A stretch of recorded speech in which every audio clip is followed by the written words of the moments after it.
ప్రేక్షకులందరికీ నమస్కారం. 2025 సంవత్సరం ఫిబ్రవరి 9వ తేదీ నుండి ఫిబ్రవరి 15వ తేదీ వరకు గల వారఫలాల్లో మిథున రాశి వారికి ఎలా ఉండబోతుంది, అలాగే ఈ రాశి వారు చేయాల్సిన పరిహారాలు ఏమిటో తెలుసుకోబోయే ముందు, మీరు ఏమైనా సమస్యలతో బాధపడుతుంటే వాటి పరిష్కారం కోసం మీరు మా గురువు గారి నెంబర్కి కాల్ చేసి మీ సమస్యలకి తగిన పరిష్కారం పొందండి. ఖచ్చితంగా మీ సమస్య పరిష్కారం అవుతుంది. అలాగే మీరు మొదటిసారి మా ఛానల్ చూస్తున్నట్లయితే వెంటనే సబ్స్క్రైబ్ చేసుకోండి. ఇంకా పూర్తి వివరాల్లోకి వెళ్తే, మిథున రాశి వారికి ఈ వారం రాహువు 10వ ఇంట్లో ఉండడం వల్ల మీ శత్రువులు తమ ప్రయత్నాల తర్వాత కూడా మీకు హాని చేయలేరు.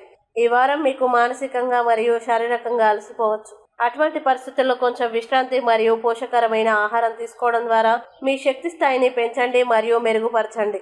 ఎందుకంటే అలా చేయడం మీ ఆరోగ్యానికి మంచిది. ఆర్థిక మరియు ద్రవ్య ప్రయోజనాల్ని అందించే విషయంలో ఈ వారం సాధారణం కంటే మెరుగ్గా ఉంటుంది. అలాగే మీ రాశి చక్రం యొక్క స్థానికులు ఈ సమయంలో అనేక అవకాశాలని సరిగ్గా ఉపయోగించుకోవడానికి వారి జీవిత భాగస్వాముల కుటుంబం లేదా పూర్వీకుల ఆస్తి నుండి కొంత ఆకస్మిక ప్రయోజనం పొందవచ్చు. అలాగే ఈ వారం అవసరమైనప్పుడు మీరు ఒంటరిగా ఉన్నప్పుడు మీ తల్లిదండ్రుల ఆశీర్వాదాలని తీసుకొని ధైర్యాన్ని పెంచుకోండి. అలాగే ఈ వారం కార్యాలయంలో మీ స్థితి పెరుగుతుంది మరియు మీ కృషి మరియు పని సామర్థ్యం యొక్క బలం మీద మీకు అనుకూలంగా ఉన్న ప్రతికూల పరిస్థితుల్లోనూ మీరు విజయం సాధించగలుగుతారు. ముఖ్యంగా ఈ వారం అన్ని రంగాల్లో విజయాన్ని సాధించవచ్చు. ఈ సమయం ఉన్నత విద్యకి చాలా మంచిది మరియు మీరు ఉన్నత విద్యా రంగంలో మంచి విజయాన్ని పొందవచ్చు. ఎందుకంటే అనేక పవిత్ర గ్రహాల స్థానం మరియు మీ రాశి చక్రంపై వాటికి అనుకూలమైన దృశ్యం మీ అనుకూలతను మెరుగుపరుస్తుంది. మీ స్నేహితులు మరియు కుటుంబ సభ్యులకు మద్దతునివ్వడానికి మీకు సహాయపడుతుంది.